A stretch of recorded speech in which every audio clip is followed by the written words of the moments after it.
dalam Lukas pasal yang kelima, Lukas pasal 5, mulai ayat yang ke-17. Lukas pasal 5, mulai ayat yang ke-17. Saudara-saudara yang kasih dalam Tuhan, ayat-ayat yang kita baca ini merupakan suatu peringatan, merupakan suatu latihan untuk kita, saudara, supaya saudara dan saya ini melakukan apa yang Yesus ajarkan dan lakukan. Sebab kita tadi nyanyi bahwa Allah mana seperti Allah kita dan Tuhan mana seperti Tuhan kita. Dia melatih kita berperang. Artinya kita harus benar-benar latihan. Kita harus melatih diri. Karena apa? Karena iman kita itu tidak sebesar imannya Yesus. Maka dari itu kita harus latihan. Melatih dan mulai bertindak. Dari yang sedikit sampai kepada yang besar. Kapan lagi kalau tidak sekarang zamannya? Apakah sampai saudara nanti kecepet baru mau bertindak? Contohnya kesaksian ibu tadi. Berapa tahun ibu? 18 tahun. Kalau sudah sampai ngek gitu baru mau latihan. Kapan? Harus mulai sekarang. Kita berlatih. Tetapi latihan ini hanya dapat saudara alami mujizat demi mujizat kalau engkau bertekun. Kita belajar dari firman Tuhan ini, saudara. Pada waktu Tuhan Yesus melihat seorang lumpuh, dia tidak dapat jalan ke tempat Yesus, dia membuka atap. Hal ini menunjukkan kepada kita bahwa orang itu berusaha, bertekun, tidak mundur karena ada halangan-halangan, karena ada hambatan-hambatan. Tetap diusahakan meskipun jebol atapnya orang. Dan pada waktu diturunkan di depan muka Yesus tepat, apa Alkitab berkata? Yesus melihat apa? Iman mereka. Ini loh saudara. Iman seseorang yang diperjuangkan sungguh-sungguh dan yang dengan ketekunan yang tetap tidak mundur mesti menghasilkan buah. Tetapi banyak orang Kristen itu cuma di mulut, ngomong gampang, tapi untuk tekun setia itu tidak gampang. Coba satu contoh, hari ini itu saya mau bawa firman, sembahyang sak jam, tidak dijawab. Kira-kira kalau saudara sembahyang tidak dijawab, malah berhenti atau malah tambah lama? Ayo, harusnya tambah lama, tapi kenyataannya berhenti atau tambah lama? Tambah berhenti loh. Kenapa? Tidak ada ketekunan. Saya tidak mau, saya tidak peduli. Saya 1 jam tidak dijawab, saya ngomong gini. Saya tahu jamnya masih panjang kok, yang kau tidak mau jawab-jawab. Aku tahu kau tidak pernah terlambat, saya nongkrong terus. 1,5 jam dia mulai ngomong. Saya bilang, loh ngomong toh. Wong aku tahu bapakmu itu, aku tahu Tuhan, aku tahu sifatmu. Kalau jamnya masih panjang, itu Tuhan mau tahu sampai di mana ketekunan saudara. Makanya saya itu orangnya rileks, meskipun mepet. Kalau mepet saya datang, Tuhan, waktu ini sudah mepet loh. Mau kasih terserah orang ya tidak apa-apa. Langsung ngomong tetet loh, itu Tuhan. Tapi kalau waktunya panjang, jangan harap-harap kamu sembahyang itu, lah langsung dijawab. Lalu saudara bilang apa? Lah kalau gitu sembahyangnya mepet baik. Wis mepet sembahyang, betul lah. Loh, saudara suka begitu enggak? Tewes kecepit, akhir sembayang terus ngotot toh. Coba perhatiin. Ibu yang sakit 18 tahun tadi coba diperhatikan. Sembayangnya pada waktu disembuhkan sama sebelumnya itu kira-kira penyerahan mana? Pada waktu disembuhkan loh, itu baru benar-benar nyerah. Sebelumnya itu biasanya apa? Ada sedikit jengkele, ada ngomeli. Betul Bu? Nah, nganggut-nganggut. Saya tadi sampai ingat, saya bilang, berapa Tuhan? 18 tahun. Persis perempuan yang disembuhkan Tuhan Yesus bongkok 18 tahun. Bok, wong watuk kok 18 tahun. Untung-untung enggak bodol paru-paru nih, enggak jebol. Bayangin saudara. Tapi saudara tahu, kalau Tuhan biarkan 18 tahun, karena Tuhan itu tahu, dan Tuhan itu tahu bahwa kamu itu kuat.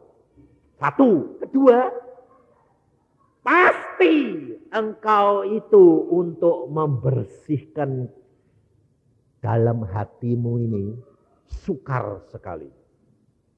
Kenapa? Karena kamu belum mengenal Tuhan secara pribadi. Ini loh saudara. Mengapa orang-orang Kristen kerap kali tidak mengalami mujizat demi mujizat tiap hari?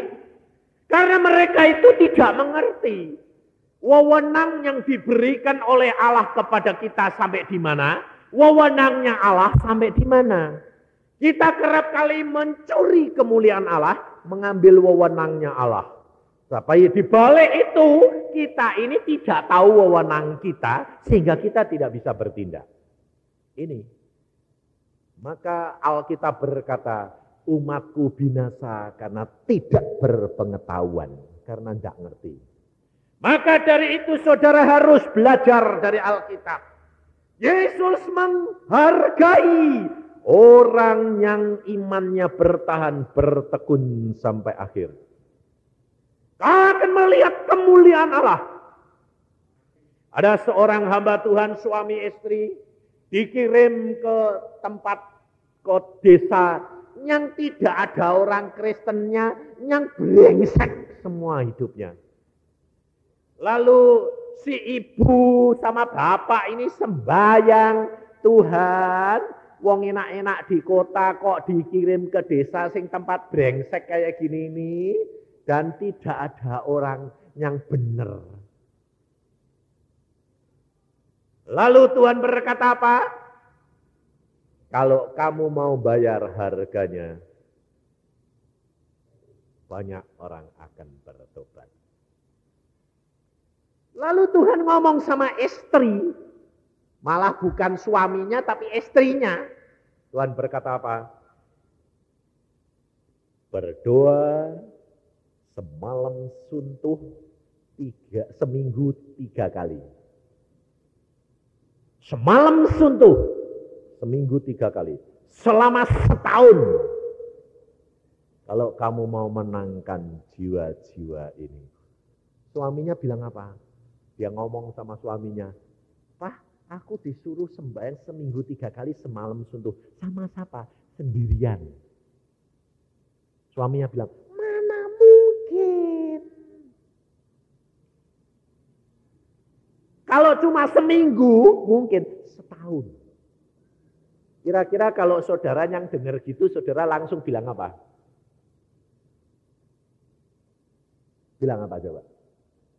Wah, enggak mampu Tuhan, pasti dong. Nah, kalau saudara belum sudah bilang enggak mampu, mampu enggak? Enggak. Karena imanmu iman enggak mampu. Tetapi orang ini dia tekun dilakukan. Saudara tahu apa? Dia tidak bisa khotbah.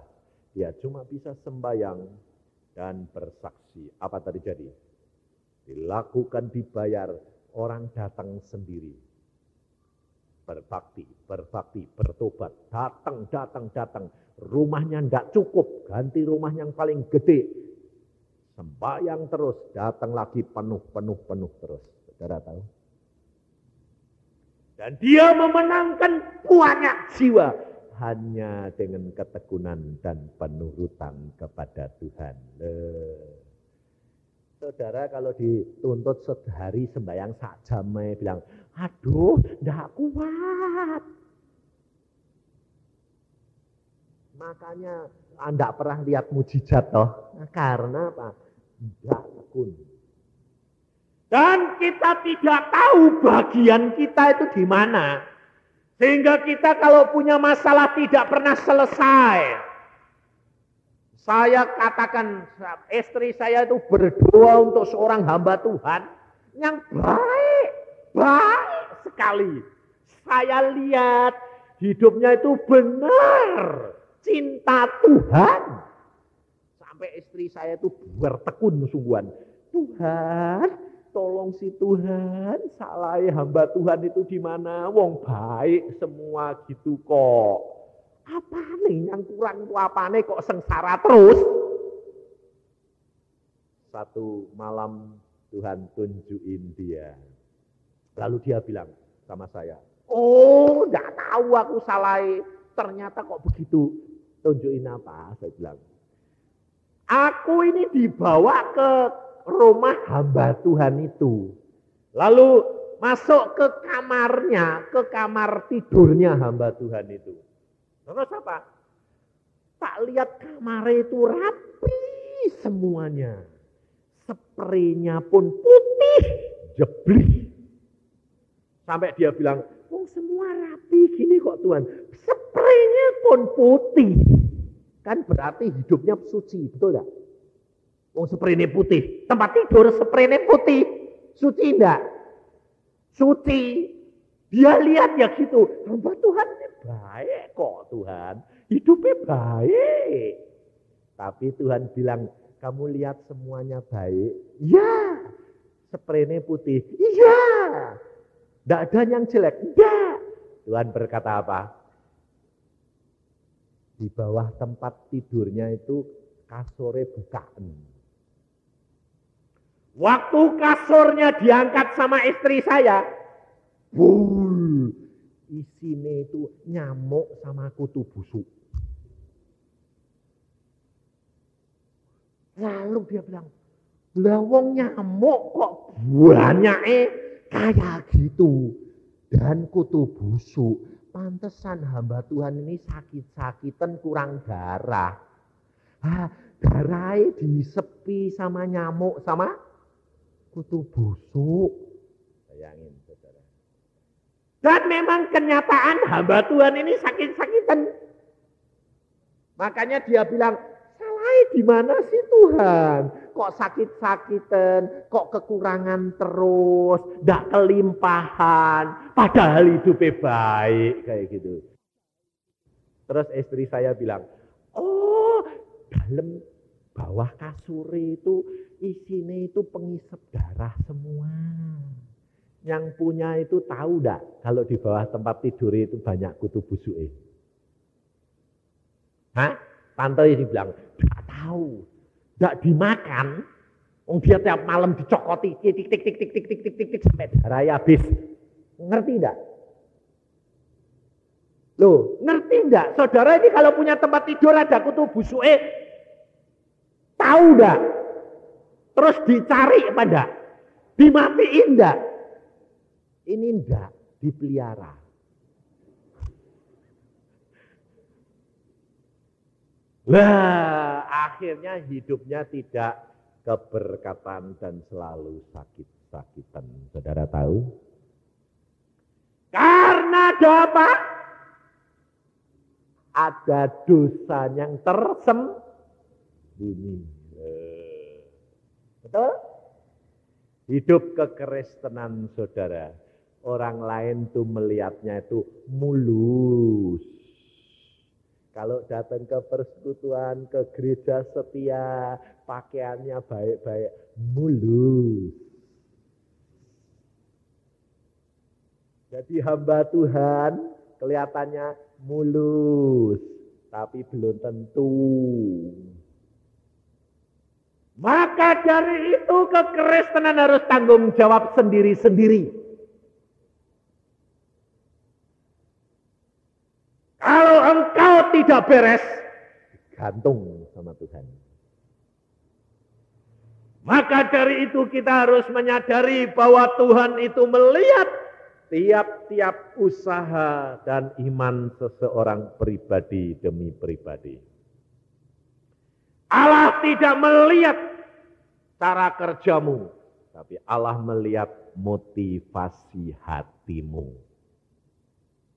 Kamu boleh bermotivasi kelihatannya untuk Tuhan, belum tentu Tuhan senang. Yesus berkata, banyak orang berkata kepadaku, aku mengajar dalam namamu, aku membuat mujizat dalam namamu. Yesus berkata, aku tidak kenal kamu. Maka hati-hati, saudara. Kita harus menyadari kekristenan ini belajar dari firman Tuhan. Coba pada waktu Tuhan Yesus melihat orang yang lumpuh itu diturunkan, apa kata Tuhan Yesus pertama kali? Di dalam ayat yang ke-20. Ketika Yesus melihat iman mereka, berkatalah ia, hai saudara, dosamu sudah diampuni. Aneh enggak? Yesus menyebut orang itu siapa? Saudara. Kenal enggak Yesus sama orang itu? Enggak. Kenapa disebut, hai saudara, dosamu diampuni? Lalu orang Farisi dan ahli Taurat berkata, siapa orang ini yang menghujat Allah? Siapa yang dapat mengampuni dosa kecuali Allah? Sekarang saya tanya saudara, saudara dapat mengampuni dosa atau tidak? Ayo jawab. Jadi orang Kristen loh. Saudara berhak ngampuni dosa atau tidak? Hah? Berhak pada? Loh kok ini melotot semua ini begini?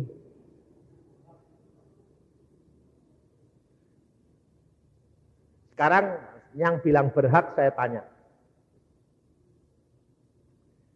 Saudara kalau sembahyang, Tuhan ampuni dosanya orang itu, atau saudara berkata, Tuhan dalam nama Tuhan Yesus aku ampuni dosa dia.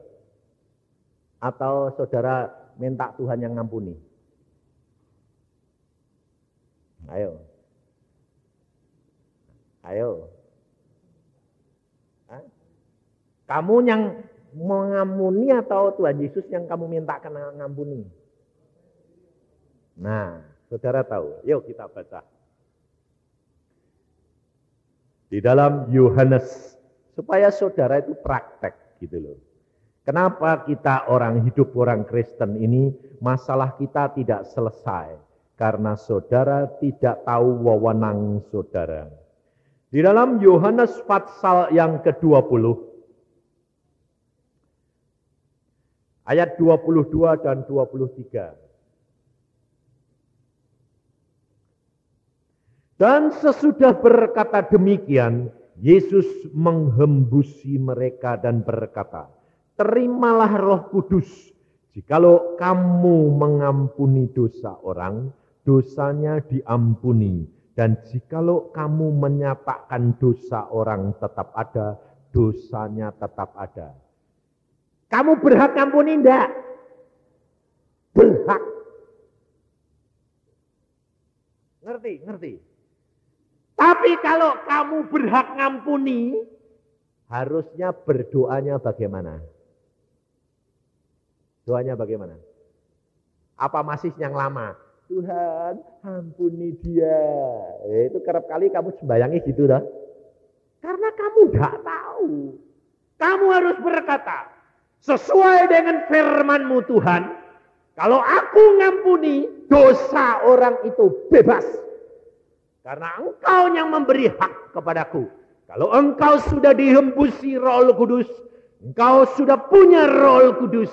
Yesus berkata, kalau orang itu dosanya kamu ampuni, dosanya akan terampuni. Dan kalau tetap ada, tetap ada. Jadi yang ngampuni Yesus atau saudara? Hah? Saya harus ngomong saya. Nah, jadi kalau saudara itu orang berbuat dosa kepadamu, kamu sembahyangnya sekarang harus bagaimana? Dalam nama Tuhan Yesus, aku ampuni kamu. Harusnya begitu. Ayo, suami-suami, istri-istri ini kalau sembahyang bagaimana? Kalau sakit hati sama si suami, terus istrinya sembahyangnya bagaimana? Tuhan, ampuni suamiku. Diampuni sama Tuhan enggak? Enggak. Sebabnya apa? Alkitab berkata, kamu yang harus ngampuni. Kenapa kok Tuhanmu yang suruh ngampuni? Karena apa? Kamu gengsi toh. Kamu harus ngomong, Tuhan, dalam nama Tuhan Yesus, Alkitab menulis, aku ampuni dosa suamiku. Loh, dicoret enggak sama Yesus? Hah? Langsung diampuni enggak? Harus, karena Yesus tidak bisa menyangkal dirinya, menyangkal firman-Nya. Mulai malam ini praktek ya. Praktek. Kalau sakit hati suami, langsung suami katakan, dalam nama Tuhan Yesus, aku ampuni kamu. Nah, suaminya enggak melotot. Hah? Kamu bisa ngampuni saya? Alkitab ada tertulis. Tapi istri-istri ini biasanya lalu apa? Gengsi. Sembayangnya, Tuhan ampuni. Tidak bakal diampuni. Karena apa? Karena tidak praktek Alkitab.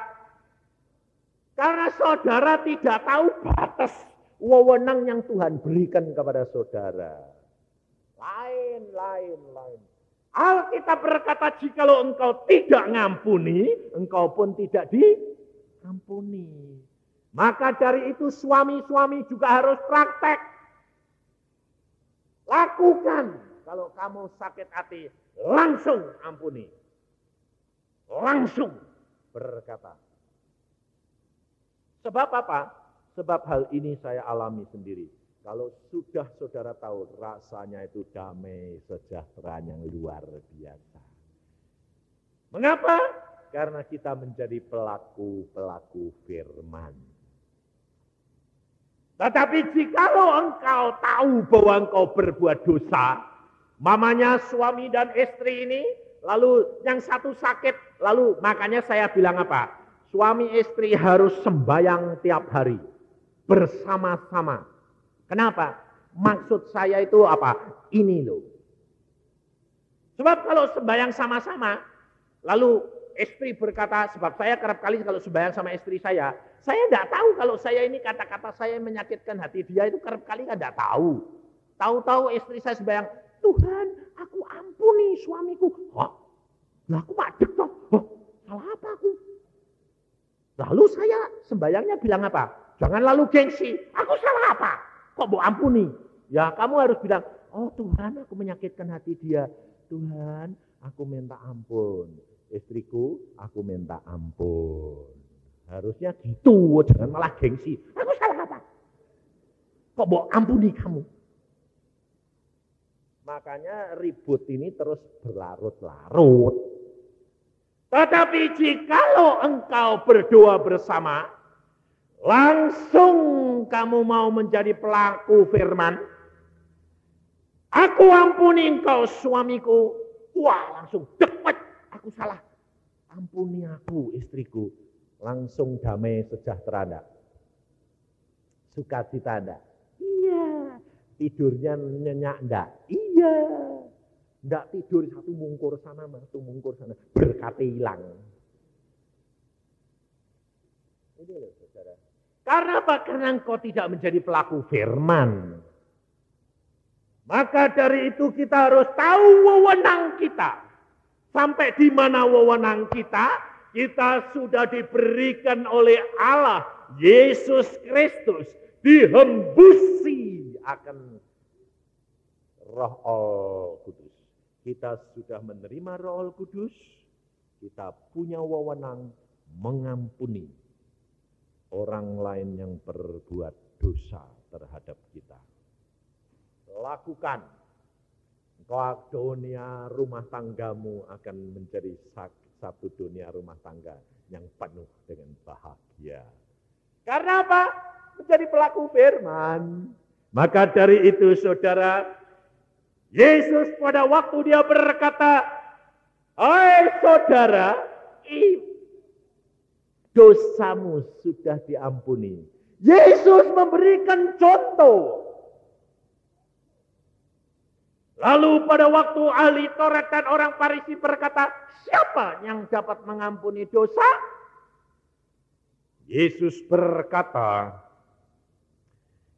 ayat 22, akan tetapi Yesus mengetahui pikiran mereka lalu berkata kepada mereka, "Apakah yang kamu pikirkan dalam hatimu?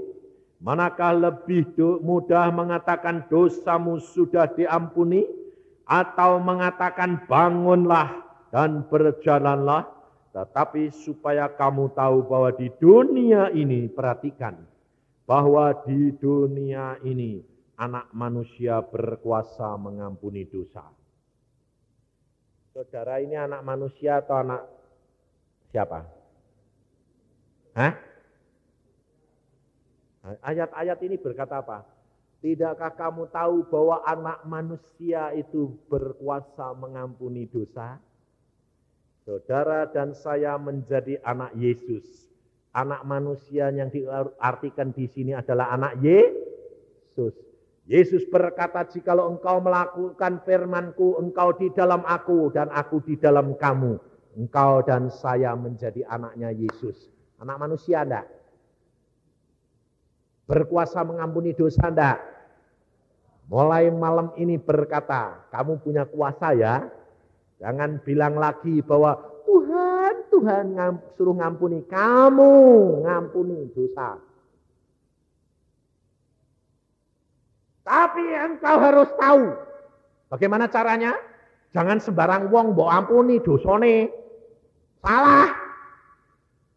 Orang yang berbuat dosa yang menyakitkan hati kamu. Jangan sembarang orang mbok tanggung dosane. Nanti sembarang orang aku ampuni kamu loh, kamu yang suruh nanggung nanti setengah mati kowe. Yesus berkata begitu kepada semua orang karena Yesus menanggung dosa isi dunia. Tapi saudara dan saya nanggung dosanya siapa? Dosa orang khusus yang berbuat dosa terhadap kita saja. Jangan ditanggung. Itu saja. Jangan semua orang tidak kuat.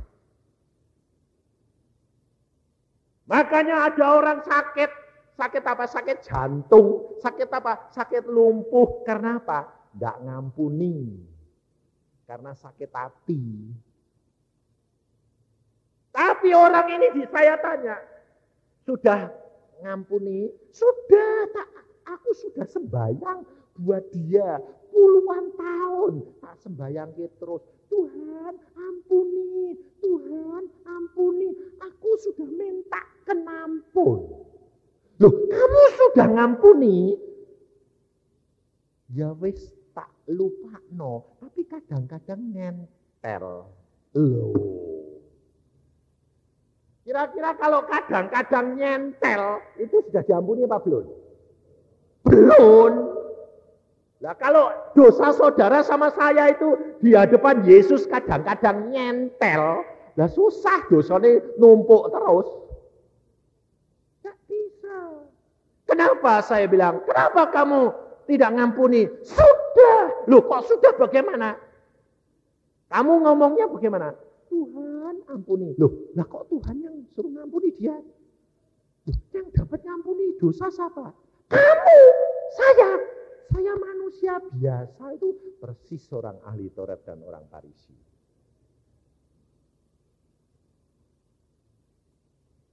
Maka dari itu, orang ini saya katakan, kamu ampuni dosa suamimu. Kamu ampuni dosa istrimu. Gitu ya. Adik saya sendiri ngalami. Adik saya dia datang ke Indonesia, dia berkata gini, Kak, saya ini sudah kepingin anak lagi kok tidak dikasih-kasih sama Tuhan sih. Saya bilang, mengapa?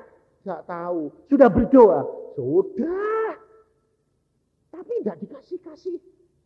Kemudian turut retreat sama saya di Purwokerto, di Baturaden. Setelah itu kita sharing, anak saya yang bawa firman Tuhan, saya dengerin, firman Tuhannya berkata, ampuni satu kepada yang lain. Tuhan ngomong, ini akibatnya kamu tidak bisa punya anak, karena iblis menghalangi kamu. Saya tanya, kamu ini suami istri ini sakit hatimu di mana? Enggak pernah kok yang ya. Adik ipar saya laki itu, Jim, kalau sama istrinya, Esther adik saya, pergi kemana-mana digandeng. Sayang. Orang lain nggak tahu kalau hati ini luka. Setelah, ayo kita sembahyang Tuhan berkata kepada saya, katakan kepada suaminya, mengapa engkau cemburu kalau istrimu melayani aku? Waktu tak katakan, mengapa kamu cemburu? Ya. Lalu sakit hati, lalu marah-marah, lalu tidak senang. Bertobat. Ampuni suamimu. Adik saya perempuan saya katakan, ampuni suamimu. Lalu si suami saya katakan, kamu bodoh. Kalau istrimu melayani, disayang Tuhan, berkatnya kamu juga punya. Sebabnya apa? Kamu nganter-nganter berkatnya sama. Kok kamu cemburu? Dia lebih nonjol daripada kamu, tolol kamu. Bilang, oh itu salah. Bertobat. Ya. Minta ampun. Lalu dua-dua minta ampun. Aku ampuni kamu. Yang satu aku ampuni. Rangkulan. Lalu berdoa bersama. Apa terjadi? Pulang retreat. Tuhan ngomong lagi sama saya. Mulai malam ini kamu sudah jadi satu. Tidak ada penghalang lagi. Dan Tuhan tahun depan pulang. Kamu punya anak. Amin. Dia bilang, puji Tuhan. Sampai di Cirebon. Oh, kok sudah berhenti? Apanya berhenti? Periksa. Ngandung. Loh, kok cepat ya? Wah, diampuni langsung 3 hari kemudian kok jadi. Loh. Saudara tahu? Anaknya keluar manisnya luar biasa. Saya bilang, ini anak hasil pertobatan. Saudara tahu? Kehidupan kekristenan itu tidak ada masalah yang tidak dapat diselesaikan. Tergantung daripada kamu. Karena firman Tuhan berkata di dalam Mazmur. Mari kita lihat di dalam Mazmur pasal yang ke-34. Di dalam Mazmur 34.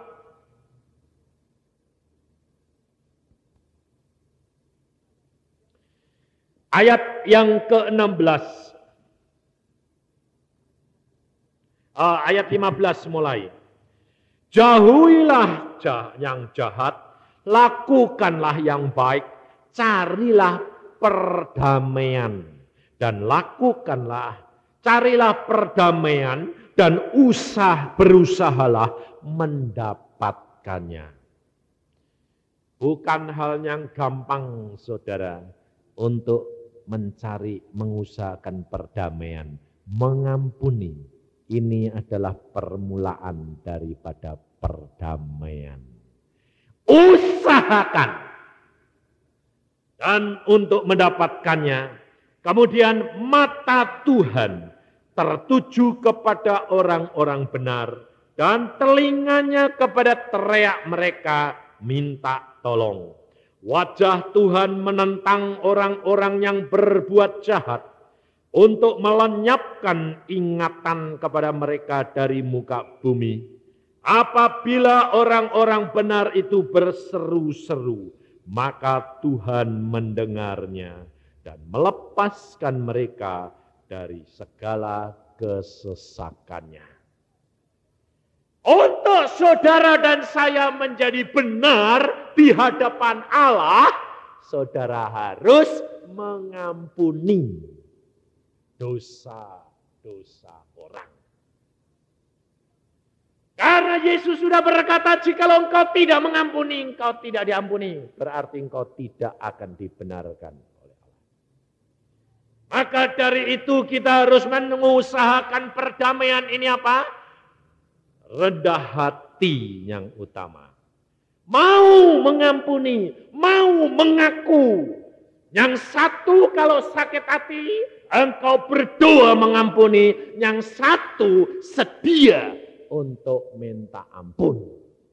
Jangan tinggi hati, jangan gengsi. Harus menjadi pelaku firman, supaya segala kesesakan kita segera diangkat oleh Tuhan. Tidak ada masalah yang tidak dapat ditanggulangi. Semuanya dapat ditanggulangi. Dan berkat-berkat ini dicurahkan oleh Tuhan kepada orang-orang benar. Maka dari itu kita jangan khawatir dalam segala perkara. Doamu, kalau engkau sudah benar di hadapan hadirat Allah, engkau akan diberkati. Kerap kali kita ini menuntut orang lain untuk ngampuni, untuk rendah hati. Tetapi kita sendiri tidak menyadari bahwa saudara selalu hidup di dalam tinggi hati dan sombong. Dan untuk itu, saudara diberikan apa? Partner. Untuk apa? Untuk boxen. Jadi kalau ada partnermu mulai kamu disakiti hati, kamu dicobai, itu kamu harus sadar engkau sedang dilatih. Makanya kesaksian Hoki tadi bilang apa? Dia mulai diserang karena apa? Akunya masih ada. Kalau itu sudah menang, tidak bakal diserang lagi. Mundur sendiri. Jadi setiap kejadian saudara harus periksa diri. Mengapa hal itu terjadi Tuhan? Pasti Tuhan mau lihat engkau sudah bisa menang, lulus atau tidak. Kalau belum, diulangi lagi, lebih berat, bayarnya 2 kali lipat. Kalau udah percaya, buktiin. Makanya itu kalau kerap kali orang itu apa? Kalau belum gepeng gitu loh, belum bertobat sungguh-sungguh.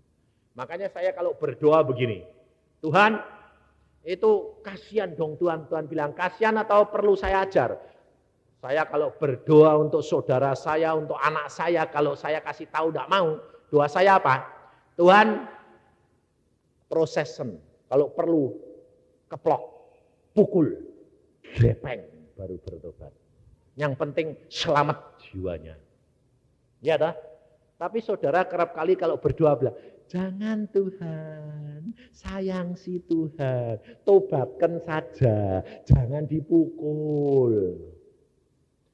Itu ngatur Tuhan atau kamu yang nyembah Tuhan? Kamu jadi Tuhan nih. Tuhan mbok jongoske kamu. Tidak boleh. Kita harus berani, kita harus percaya bahwa Allahmu itu sanggup lakukan segala perkara. Makanya Daud berkata, lebih baik aku jatuh di dalam tangan Tuhan daripada jatuh di dalam tangan manusia. Kenapa? Jatuh di dalam tangan Tuhan itu safe. Karena dia penuh kasih, karena dia tidak akan menghukum orang itu di luar kemampuan orang. Tetapi jikalau engkau mau belajar Alkitab, Yesus Tuhan berkata apa? Alkitab berkata, kalau aku pukul kamu, kamu tidak nurut, 3 kali tak pukul lebih berat. Tidak nurut 7 kali. Tidak nurut tak pencet kamu sampai mati. Jadi saudara itu harus kenal Allahmu itu punya otoritas yang tidak dapat kamu lawan. Lebih baik nurut sama dia. Karena apa? Karena dengan penurutan apa saja yang engkau kehendaki dapat. Maka dari itu kita harus belajar dari firman Tuhan yang kita baca tadi. Yesus pertama kali untuk membuat orang yang lumpuh ini berjalan, Yesus pertama kali berkata apa? Bangkit, atau Yesus berkata, dosamu telah diampuni. Dosa dulu diampuni, baru mujizat terjadi. Ada urutannya, ada langkah-langkah yang mendahului mujizat itu terjadi. Saudara. Karena firman Tuhan di dalam Yesaya pasal 59 berkata, di dalam Yesaya 59, ayat yang pertama dan kedua berkata begini, sesungguhnya tangan Tuhan tidak kurang panjang untuk menyelamatkan, dan pendengarannya tidak kurang tajam untuk mendengar. Tetapi yang merupakan pemisah antara kamu dan Allahmu, ialah segala kejahatanmu. Allah sanggup menolong saudara dan saya. Tetapi kejahatan kita, dosa kita ini yang menjadi penghalang tangan Tuhan menolong kita.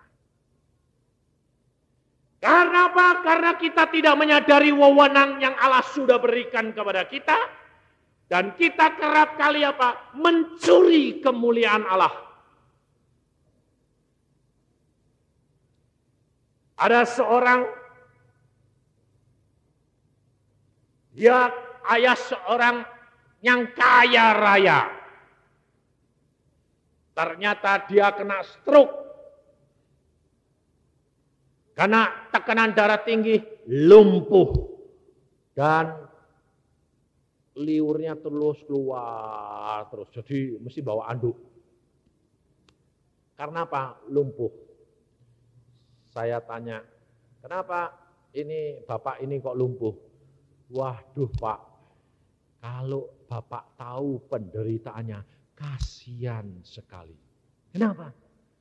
Dia ini kaya raya. Setelah anak-anaknya jadi besar, kawin, perusahaannya semua disuruh jalankan anaknya. Dan setelah itu Pak, bapaknya kalau ngomong, dia bilang, papa tidak usah turut-turut. Sebabnya apa? Bapaknya sudah teken surat di dalam ahli waris, semua kekuasaan diserahkan kepada anaknya. Setelah mandat diterima, apa terjadi? Bapak yang salah ngomong, memberi nasihat, papa tidak usah turut-turut. Itu sudah menjadi hak saya. Bapaknya saking sakit hatinya, tekanan darahnya naik, plek, lumpuh. Lalu apa terjadi? Baru cari Tuhan. Kenal Tuhan berapa? Baru Pak. Kenapa? Ya sejak ini. Sudah gini nih loh Pak, tidak bisa apa-apa. Dibuang sama keluarganya lalu cari Tuhan. Telat. Maka dari itu saudara, anakmu sendiri tidak menjadi jaminan bahwa dia baik. Karena firman Tuhan berkata, terkutuklah orang yang mengharapkan kepada manusia. Maka dari itu kita harus menyadari saudara, kehidupan kekristenan ini di dunia ini tidak ada orang yang baik. Kecuali kalau kamu menyandar kepada Yesus. Maka dari itu Roh Kudus sebagai Tuhan di dalam penolongmu, di dalam hatimu, ini kamu harus gunakan dan manfaatkan benar-benar. Dalam segala perkara berkomunikasi dengan Roh Kudus. Kalau Roh Kudus berkata jangan, gak usah beri. Biarpun itu saudaramu sendiri sebagai apa. Kelihatannya kasihan. Tapi kalau Roh Kudus bilang tidak usah. Karena kalau engkau tolong, kau yang akan menanggung bebannya. Allah tahu yang terbaik. Allah tahu isi hati orang. Kalau dia butuh ya ngerendah mau. Tapi kalau dia sudah tidak butuh, kamu diusir keluar. Ini lo ngalami sendiri. Bagaimana rasa sakit hati saya. Kalau saya tidak cinta Yesus gitu, tidak bisa saya mengampuni. Ngelayani orang setengah mati 3 tahun. Tidak dikasih uang 1 sen tiap jam 7 datang seminggu 2 kali. Sudah berhasil diusir. Rasanya kayak apa? Udah berhasil. Bilang apa? Datang pagi. Selamat pagi Om. Bagaimana? Sehat? Tuhan berkati Om. Sudah mau selesai ya Om. Dia bilang apa? Sekarang aku tidak butuh kamu Yusa. Hah? Tonjok orang tua ini tak pikir. Tapi saya mau keluar dari kursi, pantatku lengket. Saya berdiri, kursi ini ikut lah. Apa mau pulang bawa kursi? Saya bilang. Tidak bisa. Saya bilang, marahnya di sini. Berdiri, kursi ini ikut. Padahal kursi ini gede loh. Wong kursi ini orang kaya. Loh, kok ikut? Saya berdiri lagi. Duduk lagi, saya bilang, Tuhan aku mau pulang. Berdiri, ikut lagi. 2 kali, 3 kali, terus saya sadar, oh tidak boleh pulang. Kenapa? Tuhan menghendaki kamu menerima omelan orang ini. Lalu saya diam saja, sambil jengkel. Karena saya masih jengkel, ngomel terus ini orang. Saya sudah tidak butuh kamu, karena sudah pertolongan tiba. Ngomel 1 jam. Setelah 1 jam, karena saya tidak dengerin dia, tapi saya sembahyang terus. Akhirnya tekanan darah ini turun. Yesus baru percaya. Berkata apa? Berbahagialah kamu kalau kamu dihina karena aku. Upahmu besar. Baru lileh. Setelah dijanji Yesus, upahmu besar. Baru saya bilang, oh iya. Lalu saya bisa mesem. Oh iya Om, iya ya Om ya. Sekarang sudah berhasil toh Om ya. Iya. Sudah ya. Tenang, damai. Tuhan ngomong. Baru setelah ngomong saya katakan, besok yang akan menolong kamu jam 12 dibatalkan sama Tuhan. Dia ketawa, tidak mungkin. Saya berkata, kalau tidak mungkin, bukan dari Tuhan. Dan aku bukan hamba Tuhan. Setelah ngomong, tak angkat pantatku. Lu kok ringan? Kursi ini tidak ikut. Lu pulang saya. Setelah pulang sampai di rumah, saya masuk kamar. Langsung sembahyang. Istri saya tahu, muka saya ini merah padam. Kenapa? Hilang. Masuk kamar ngapain? Sembahyang. Terus istri saya ngikut sembahyang. Sembahyang saya bilang, oh Tuhan, Engkau tuh nyuruh aku melayani 3 tahun. Ini hasilnya malah dimaki-maki, malah dibuang. Yesus berkata, ucapkan syukur, upahmu besar. Oh iya. Ya sudah, aku nurut. Besok orang itu jam 1 datang. Nyembah. Di muka pintu saya itu loh, lutut terus nyembah. Bilang apa? Ampuni saya Yusa. Saya bilang, minta ampun sama Tuhan Om. Karena apa? Ayat itu belum nyentel di sini. Jadi bukan saya yang ngampuni. Saya bilang, minta ampun sama Tuhan. Tuhan berkata, ampuni dia. Apa? Bikin sakit kok ngampuni saya. Engkau yang ngampuni. Aku bilang kamu yang ngampuni. Baru saya bilang, ya sudah saya ampuni Om. Baru tak angkat, tak dudukin. Apa yang terjadi? Betul, jam 12 orang itu batali pertolongannya. Dan aku sekarang tidak punya apa-apa lagi. Saya bilang, rasain lo. Apa terjadi? Sampai meninggal tidak tertolong. Saudara tahu? Dan setelah itu dia mau membayar. Bayarnya apa? Harta bendanya dikuasakan kepada diri saya. Tapi itu pancingan setan.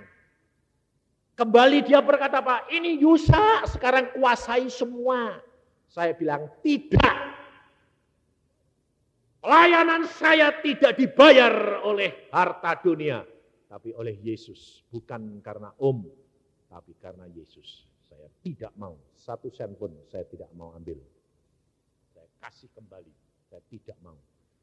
Sampai akhirnya saya tidak ada hubungan lagi sama mereka. Saya bilang, saya akan layani terus.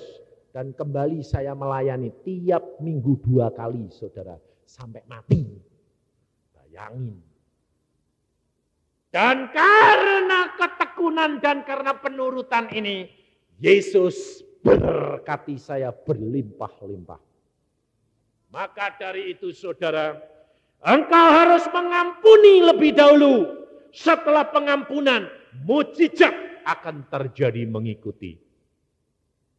Dan orang yang lumpuh ini, dia angkat tikarnya, angkat tempat tidurnya, dia berjalan dengan kemuliaan Allah dinyatakan dalam hidup dia. Saudara, malam hari ini harus mulai praktek. Kalau ibu itu disembuhkan karena dia berdoa, engkau juga akan mengalami mujizat demi mujizat. Kalau engkau sakit hati, ampuni dulu suamimu, anakmu, istrimu, saudaramu, saudara orang-orang lain, ampuni. Maka setelah itu engkau akan melihat mujizat yang terjadi dalam hidupmu. Apapun boleh terjadi, Yesus sanggup lakukan segala perkara. Amin. Mari kita berdoa.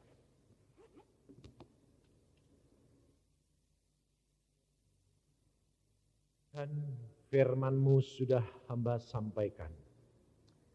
Pada saat ini anak-anak-Mu mau mempraktekkan Tuhan. Untuk melakukan apa yang menjadi firman-Mu. Mengampuni lebih dahulu, maka setelah itu, maka akan melihat mujizat demi mujizat terjadi. Yesus, inilah kesempatan untuk anak-anak-Mu bertindak Tuhan. Sehingga kemuliaan-Mu dinyatakan di dalam kehidupan kami.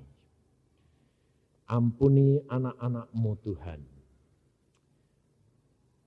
Karena anak-anak-Mu kerap kali belum menyadari bagaimana harus bertindak. Wewenang yang Engkau berikan. Dan bahkan kerap kali mencuri wewenang-Mu, kemuliaan-Mu, dan dia malah menyingkirkan Engkau. Maka dari itu Tuhan, pada malam hari ini kami mau memperbaiki keadaan kami. Tuhan, kami mau mengampuni orang yang bersalah kepada kami. Dosa-dosa mereka aku ampuni. Katakan saudara, sebut orang itu diam-diam dalam hatimu. Katakan, aku mengampuni kamu. Sebut nama orang itu. Jangan hanya saudara berdoa, tetapi saudara sebut orang itu dalam hati dan pikiranmu. Engkau mengampuni dia. Dan kalau sudah engkau berdoa untuk masalahmu, maka Yesus akan menolong kamu. Biarlah musik menyanyikan, aku mengasihi Yesus sungguh-sungguh. Saudara berdoa.